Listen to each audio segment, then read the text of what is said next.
નમસ્કાર મિત્રો, વેટ બ્રીડિંગમાં આપનું હાર્દિક સ્વાગત છે। જો અમારી ચેનલને સબસ્ક્રાઈબર ના કરી હોય સબસ્ક્રાઈબર કરજો, લાઇક કરજો, શેર કરજો। મિત્રો, આજે આપણે વાત કરવાની છે રિપીટ બ્રીડિંગને લઈને, રિપીટની સમસ્યા લઈને એક તમારી સામે એક કેસ હતો મારી ત્યાં આવ્યો હતો, એના વિશે આપણે વાત કરીશું।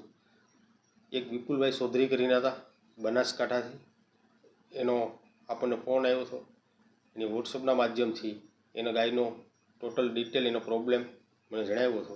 એના વિશે હું તમને એક વિડીયો બનાવીને દર્શક મિત્રો સુધી મને એવું લાગ્યું કે વિડીયો બનાવીએ તો બધાને માહિતી મળી રહે, રિપીટ બ્રીડિંગથી બધાનો છુટકારો થાય।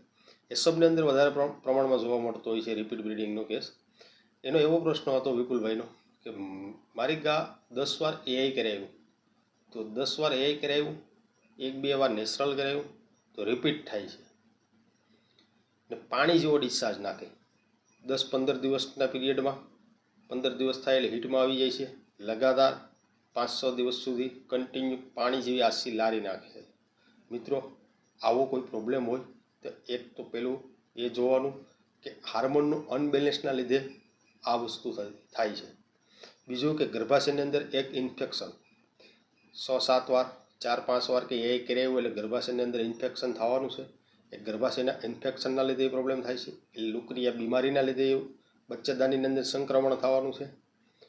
તો સૌ પ્રથમ શું કરવાનું, આવો કોઈ પ્રશ્ન હોય કે લગાતાર કન્ટિન્યુ લોંગ હીટની અંદર ગા રહેતી હોય 4-5 દિવસ 6-7 દિવસ સુધી આસો પાણી જેવો ડિસ્ચાર્જ નાખે, તો સૌ પ્રથમ પહેલાં તો એને ડિવર્મિંગ કરાવો।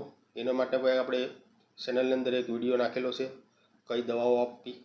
ત્યારબાદ એક મિનરલ મિક્સર પાવડર ચાલુ કરો, એના વિશે પણ આપણે એક વિડીયો બનાવેલો છે, એ પણ આપણી ચેનલની અંદર છે, એ પણ ડિસ્ક્રિપ્શનમાં તમને મળી રહેશે, જોઈ લેજો। ત્યારબાદ કોઈ મિનરલ ટેબ્લેટ આપો, મિનરલ પાવડર આપો।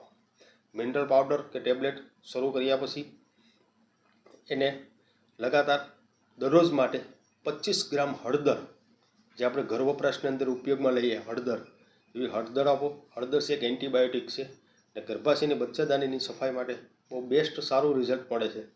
તો તમે એને હળદર 10-15 દિવસ સુધી 25 ગ્રામ આપો।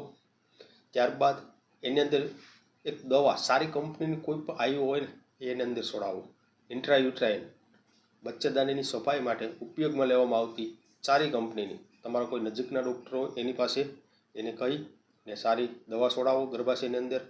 3 દિવસ સુધી લગાતાર ઇન્ટ્રાયુટ્રાઇન દવા મુકાવવી। ત્યારબાદ જ્યારે હીટમાં આવે ત્યારે હાર્મોનલ ઇન્જેક્શન અપાવો। હાર્મોનલ ઇન્જેક્શન અપાવ્યા બાદ 2-4 કલાક બાદ એને એઆઈ કરાવો। મિત્રો, આવી રીતે કરશો તમને 100% રિઝલ્ટ મળશે। રિપીટ બ્રીડિંગને લઈને કોઈ સમસ્યા હોય, વારંવાર ઉથલા મારતું હોય, 1-2 વાર 4 વાર 5 વાર, તો અમારો કોન્ટેક કરો, સ્ક્રીન ઉપર અમારા નંબર આપેલા છે।